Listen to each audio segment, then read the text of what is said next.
Je veux juste voir mon solde.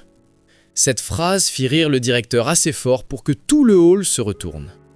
Un vieil homme à l'allure de sans-abri qui demande un relevé comme s'il était chez lui. La sécurité s'est approchée, les clients murmuraient. Mais dès que la carte a touché le système, Le visage du directeur s'est vidé de son sang et la pièce a senti une vérité que personne n'était prêt à affronter. Avant d'aller plus loin, on vous invite chaleureusement à cliquer sur « S'abonner ».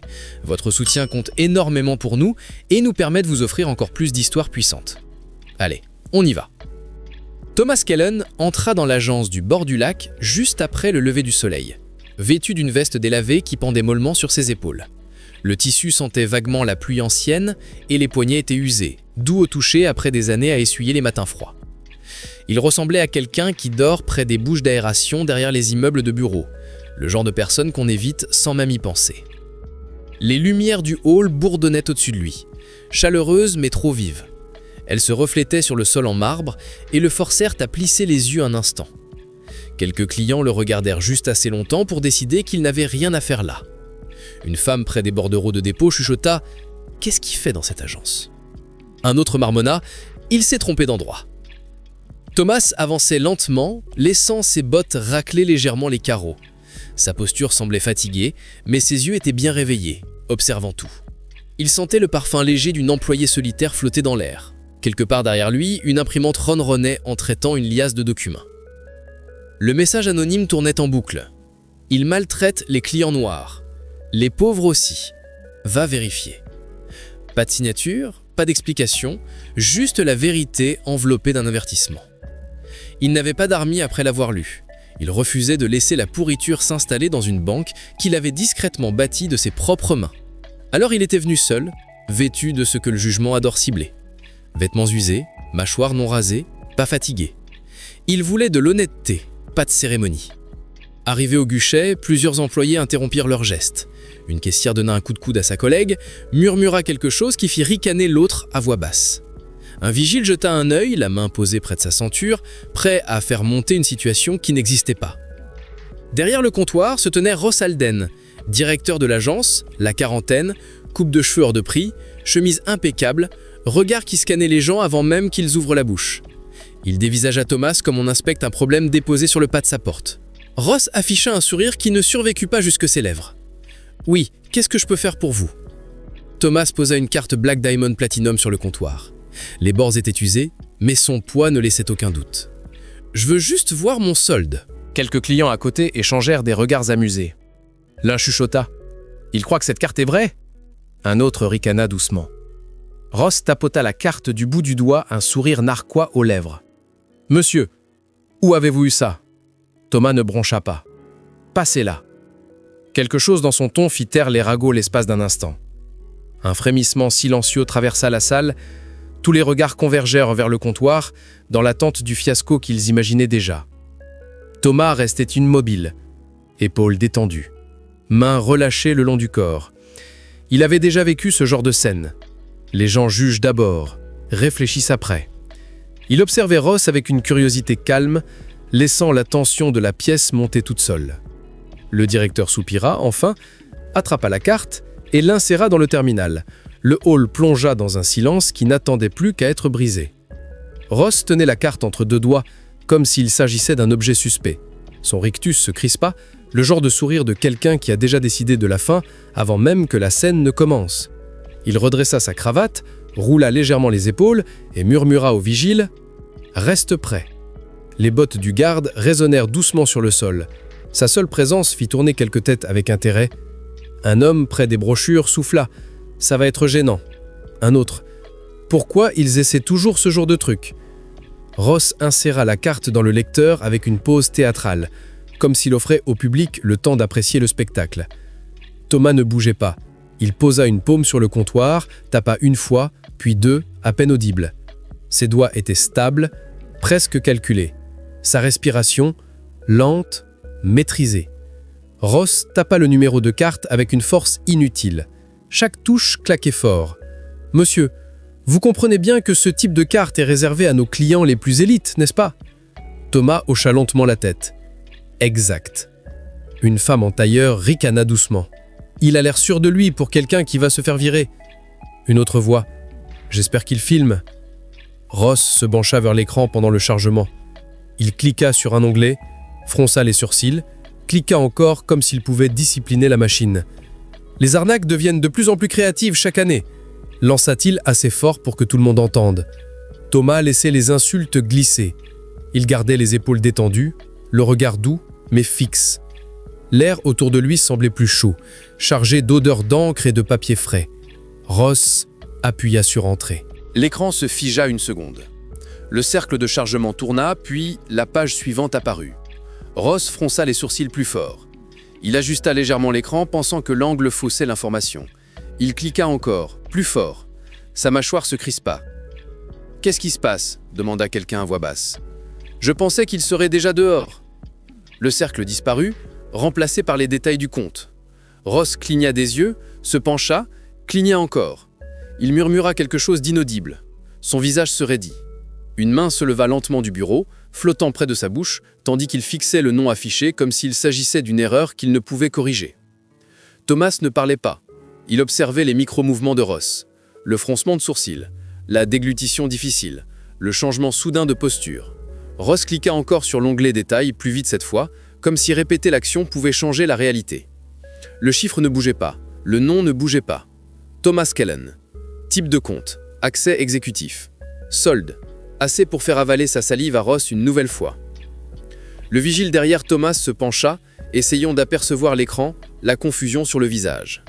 Ross s'éclaircit la gorge, mais le son sortit rauque. C'est bizarre. Les clients sentirent le vent tourner, les murmures s'adoucirent, les téléphones se levèrent discrètement. Thomas releva légèrement le menton, regardant le directeur lutter avec une vérité qu'il refusait. Ross cliqua une troisième fois frénétique. Rien ne changea. Et c'est là que sa façade craqua, sa main droite trembla une seule fois avant qu'il ne saisisse le bureau pour le cacher. Il fixait l'écran comme s'il venait d'y voir quelque chose de dangereux. Ses pupilles se rétrécirent, sa respiration devint courte. Il cliqua encore, plus doucement cette fois, comme si la délicatesse pouvait changer les choses. Rien. Le même nom le narguait en lettres froides et incontestables. Thomas Kellen, président-directeur général. Les lèvres de Ross remuèrent sans produire de son. Le vigile recula d'un pas, baissant les mains de sa ceinture. Une femme près du distributeur murmura « Pourquoi il a l'air effrayé maintenant ?» Une autre « Qu'est-ce qu'il a vu ?» Les téléphones se levèrent plus haut. Les gens se penchèrent sans oser avancer. Thomas observait calmement les fissures, la crispation au coin de la bouche, la pression du pouce contre le bord du bureau, le léger tremblement de la main gauche. Ross cliqua encore sur le récapitulatif, presque en suppliant le système de se corriger. Il ne le fit pas. Le solde était assez élevé pour lui retourner l'estomac. Il tira sa chaise plus près, jusqu'à presque toucher l'écran du front. Sa voix tomba à un murmure rauque. « Non, non, c'est impossible. » Thomas parla enfin, calme et posé. « Quelque chose ne va pas ?»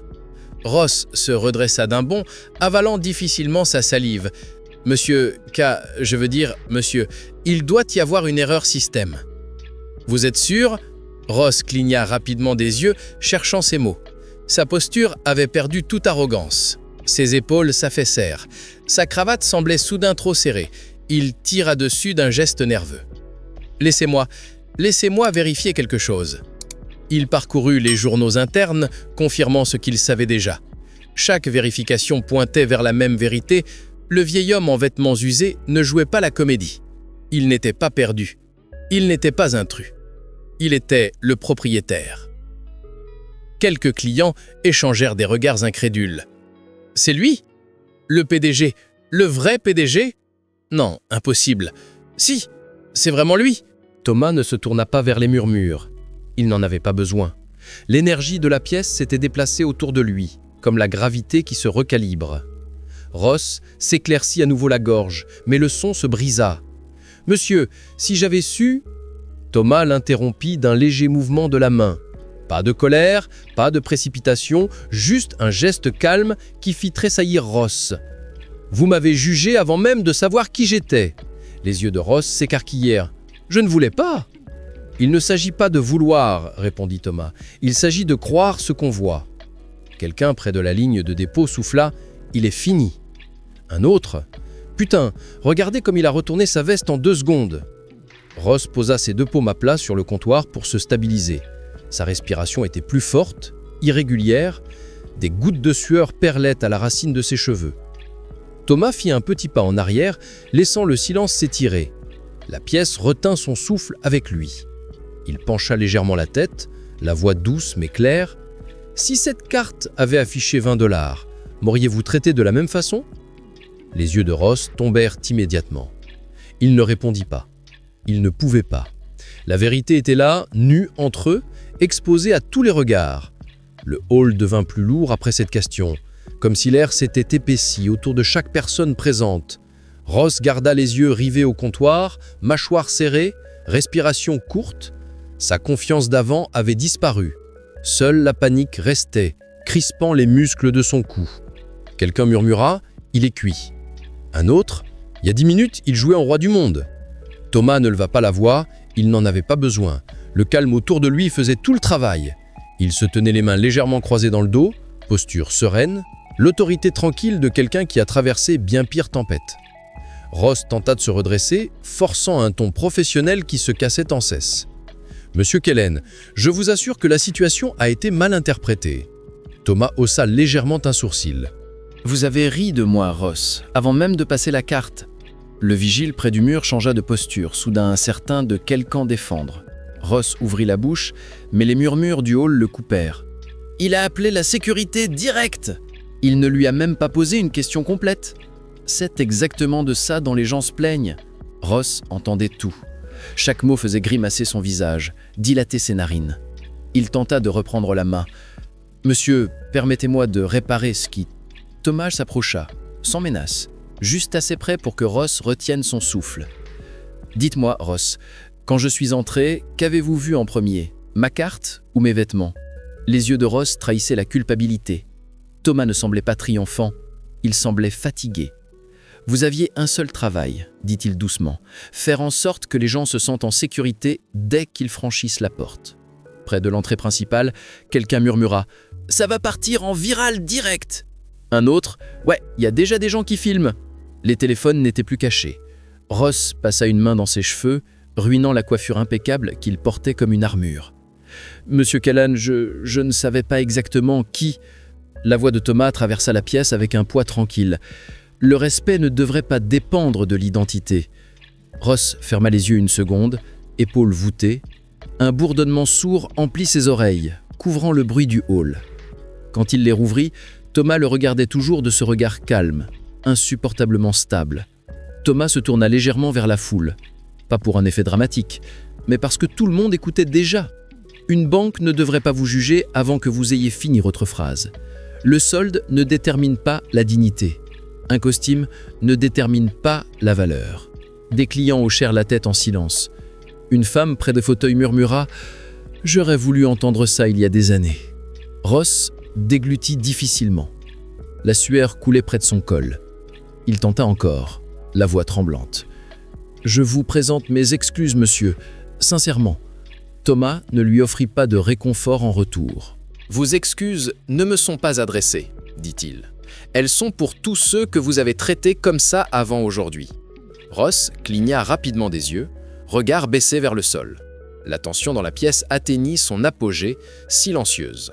Les téléphones restaient levés, tout le monde regardait l'homme qui régnait sur le hall quelques minutes plus tôt, rétrécir dans l'espace même qu'il dominait autrefois. Thomas n'eut plus besoin de parler, les dégâts étaient faits. Il revint le lendemain matin, vêtu d'un costume gris anthracite, avançant avec l'assurance discrète de quelqu'un qui n'a pas besoin de se présenter. Le hall se redressa tout seul, les conversations s'adoucirent, quelques employés feignirent de ranger des papiers pour éviter son regard. Ross Alden n'était plus dans l'agence. La porte de son bureau était entr'ouverte, le bureau vidé, la plaque nominative enlevée. Des cartons RH étaient empilés proprement à l'intérieur. Le silence autour de cette porte racontait toute l'histoire. Thomas marcha avec le directeur régional vers la salle des opérations. Son ton restait égal, presque doux, mais chaque mot pesait lourd. Plus de suppositions sur qui mérite le respect. Chaque client a droit à la dignité, à chaque fois. Les nouvelles politiques furent activées avant midi, contrôle anti-biais, suivi des plaintes, formation obligatoire Et une règle claire, personne ne sera éconduit parce qu'il a l'air pauvre. Certains employés regardaient Thomas passer avec culpabilité, d'autres avec soulagement. Une caissière chuchota à sa collègue « Peut-être que cet endroit va enfin redevenir humain ». Quand Thomas sortit, la brise matinale lui effleura le visage. Il se fondit dans la rue aussi facilement qu'il s'était fondu dans le hall la veille, simplement avec des vêtements plus propres et des yeux qui avaient vu la vérité qu'il était venu chercher. Il n'avait pas besoin d'applaudissements. Il n'avait pas besoin de reconnaissance. Il avait besoin d'équité, et il l'avait instaurée en silence, comme il gérait tout ce qui comptait vraiment. Si cette histoire vous a touché, restez avec nous. Abonnez-vous pour la prochaine, elle arrive déjà.